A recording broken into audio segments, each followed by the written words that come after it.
Está con nosotros en esta ocasión en nuestra casa editorial del Gratuito, quien es el presidente de Coparmex, el licenciado Óscar Benavides Reyes. Bienvenido. Muchas gracias por su invitación, Nadia. Estuvo en nuestra entidad quien es el secretario de Hacienda, el doctor Videgaray. ¿Qué le pareció en la presentación que hizo de la reforma hacendaria? Era sujeto a lo que nosotros habíamos planeado.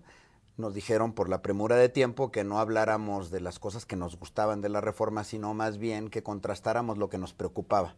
Por eso quité yo de mi discurso el reconocimiento del IDE y del IETU como algo positivo de la reforma, y fue algo que después nos reclamó el doctor Videgaray. Pero bueno, de alguna suerte los diferentes organismos empresariales que estuvimos participando ayer nos reunimos un día previo a la primera sesión, aquella que nos canceló 2 horas y media antes el doctor Videgaray.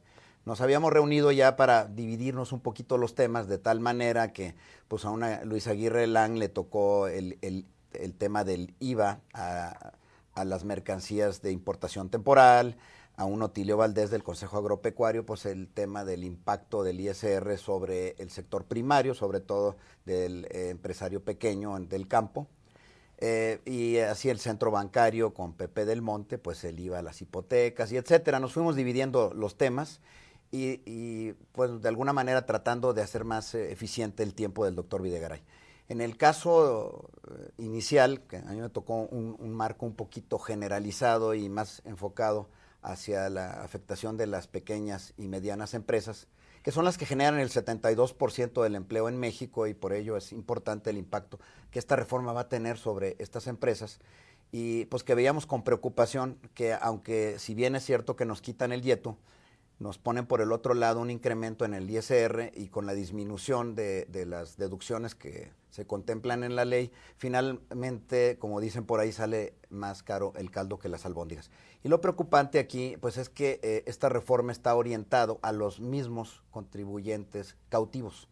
No se amplía la base, se desperdicia esta oportunidad de meter el IVA generalizado de alimentos y medicinas, que si bien es cierto, el doctor Luis Videgaray decía no es el momento para este impuesto por la situación macroeconómica mundial, el lento crecimiento que estamos teniendo en México, y hay clases que están muy vulnerables. Estamos totalmente de acuerdo con él, pero hay mecanismos compensatorios para proteger a estas clases vulnerables, pero sí ampliar la base de contribuyentes, que es lo que en este momento necesitamos, mucha más gente contribuyendo.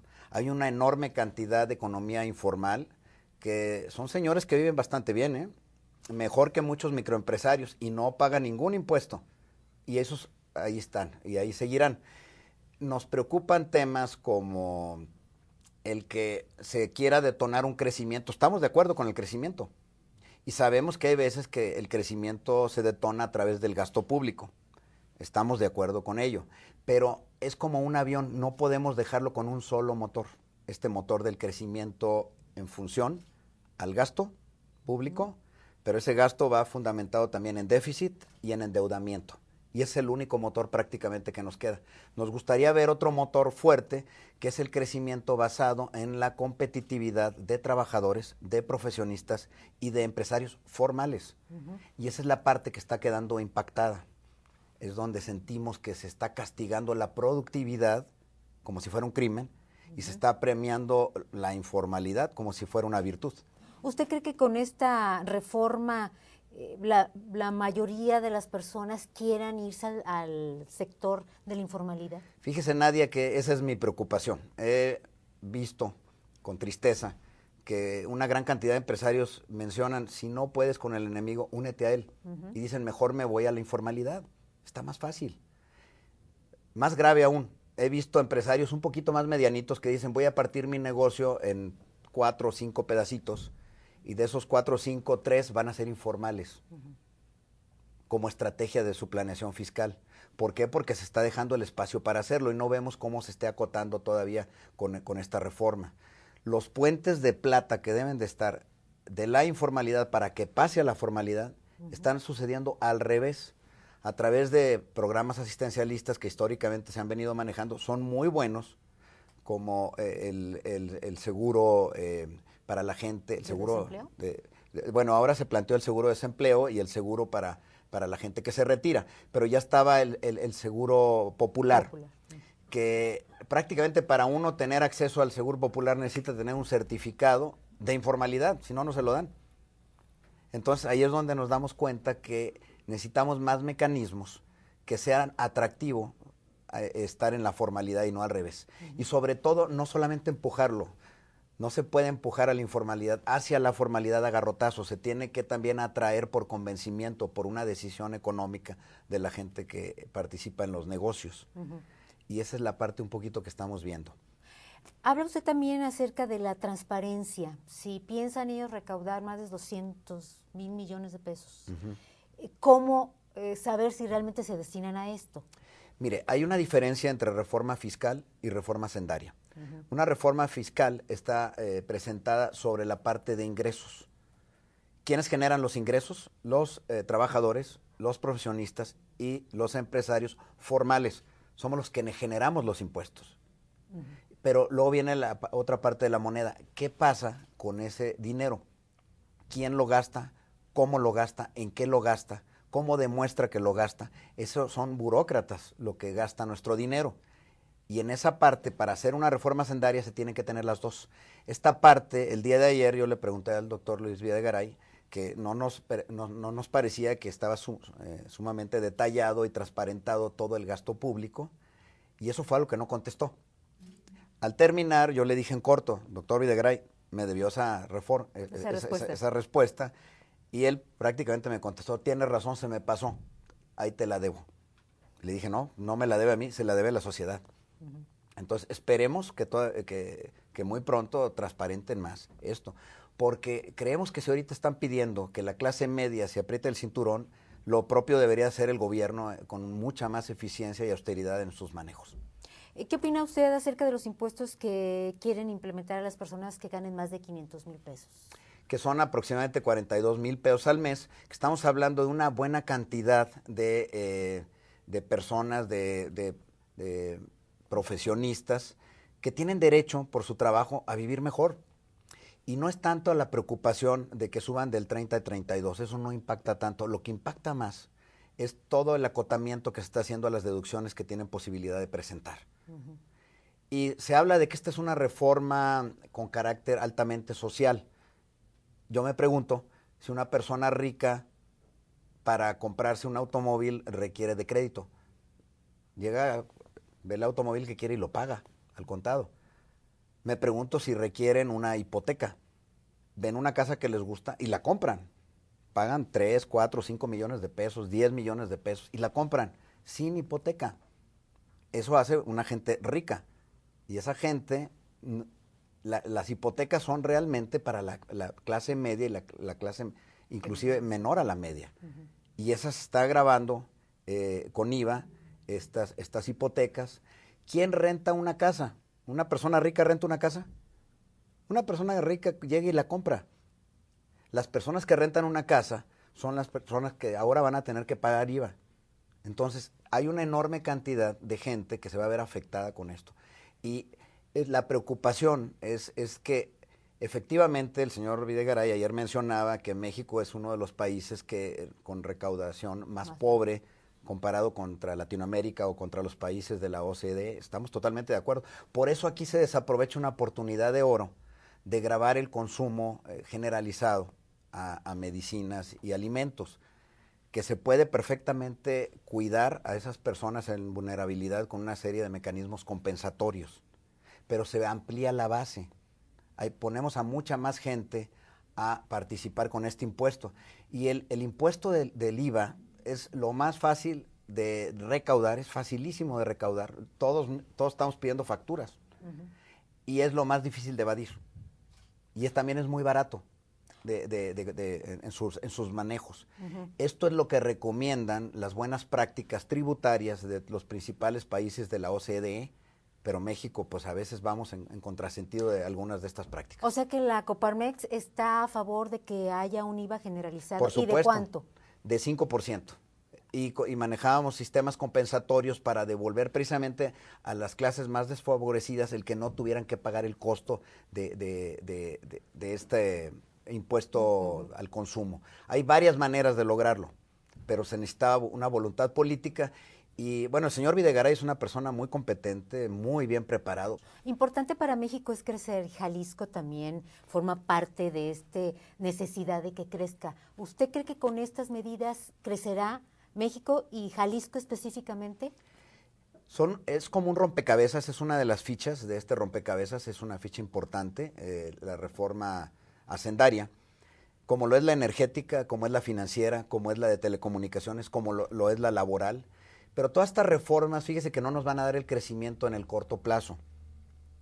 Probablemente ni siquiera en el 2014, probablemente en el 2015 ya empecemos a ver los resultados de estas reformas a través de sus reglamentos, a través de sus leyes secundarias, el cómo empiezan a impactar ya el crecimiento, un crecimiento más cercano al 5%, que es lo que estamos buscando con todas estas grandes reformas de segunda generación, que no habíamos tenido en cerca de 20 años, sí, desde los pactos de solidaridad, y que son muy necesarias, y que con este 5% de crecimiento podremos dar empleo más o menos entre 800 y 1,000,000 de personas cada año.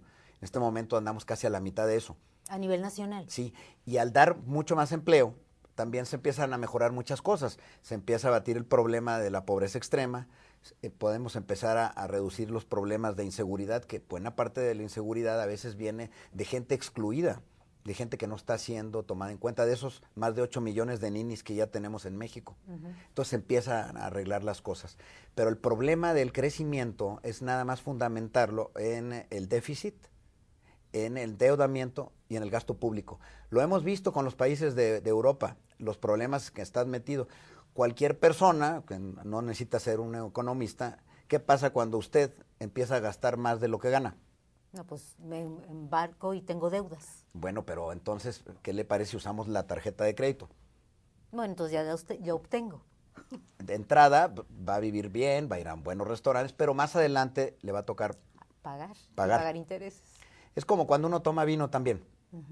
La sensación de bienestar es inmediata, se siente uno muy bien, pero eventualmente llega la cruda y duele y cala. Y una manera para evitar la cruda es tomar más vino. Y es lo que han venido haciendo muchos países. Entonces, esa misma receta, si empezamos a entrar en este círculo negativo, ya lo pagamos y tronamos en el 95, nomás que a veces somos de corta memoria.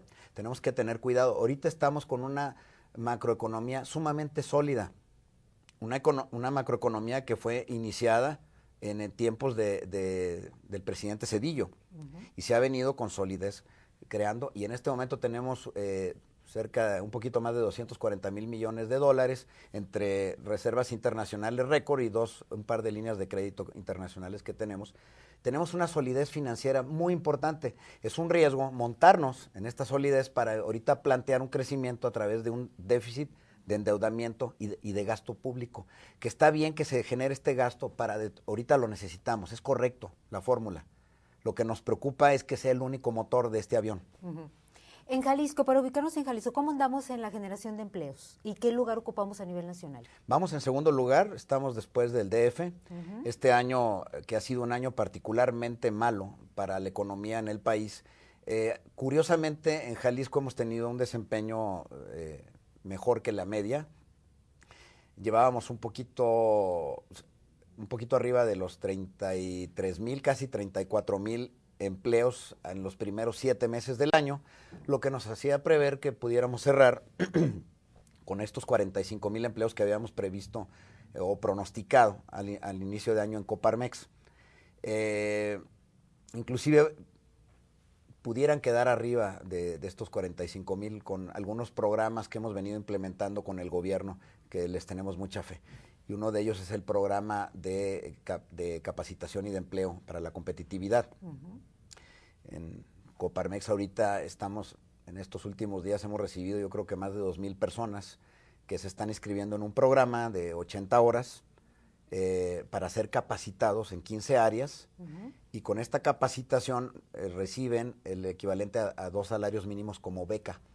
Y después de eso nosotros los vamos a ayudar a conectarse con empleos. ¿Tienen apoyo del gobierno del estado? Sí, sí lo estamos buscando, pero ese es un apoyo que no es para Coparmex, es un apoyo que es directamente para las personas. ¿De cuánto Nosotros es somos esto? un instrumento. Son de 8 millones de pesos y se instrumentó lo mismo tanto para Canaco Guadalajara, para Coparmex Jalisco y para el CCIJ. Bien. Buena relación entonces con el gobierno del estado. Sí, como todo, hay temas en los que de repente no estamos de acuerdo y lo decimos, pero también creo que ahorita lo que hemos empezado a aprender es a trabajar en equipo, porque parte del problema que hemos tenido, Nadia, en Jalisco es que luego estamos peleándonos entre nosotros y eso es una mala fórmula cuando se trata de ir a competir a nivel nacional o a nivel internacional.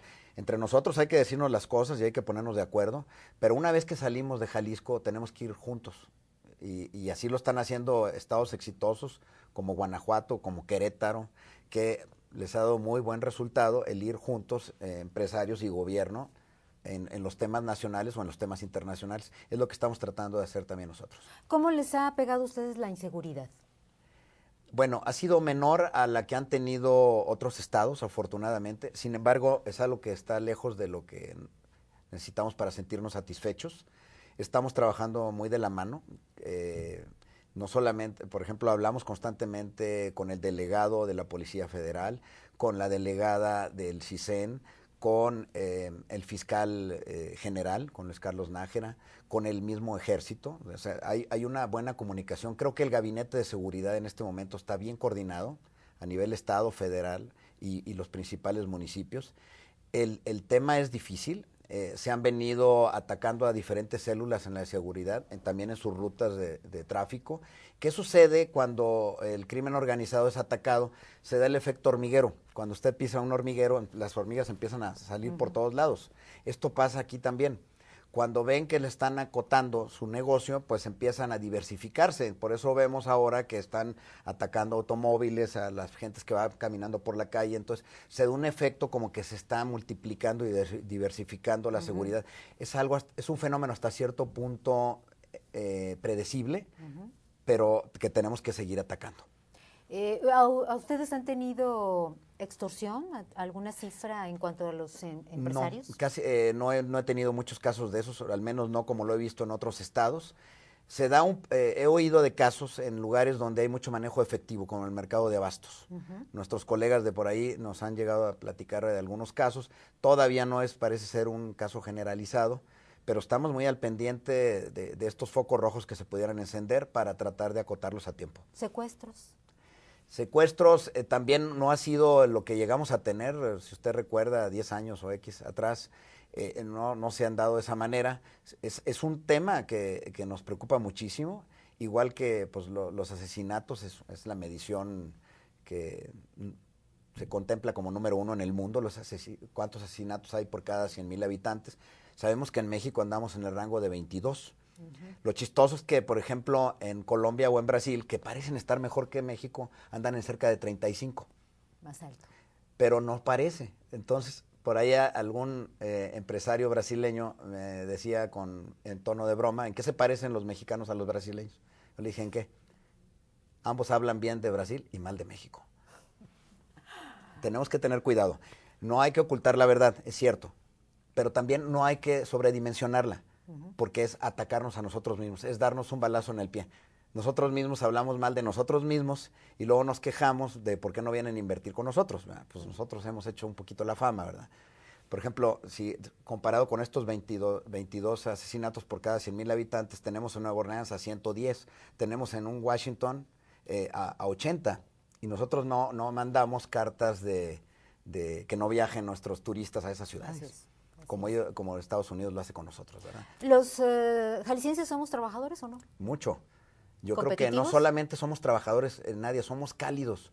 Y lo dice la gente que viene de turista aquí, que el jalisciense es una persona amable, es una persona cordial. Por eso tenemos todo para ser una potencia turística. Bien, pues le agradecemos muchísimo, licenciado Óscar Benavides, presidente de la Coparmex, haber estado con nosotros aquí en su periódico El Gratuito. Muchas gracias, Nadia, por su tiempo. Al contrario, en exclusiva para Periódico El Gratuito.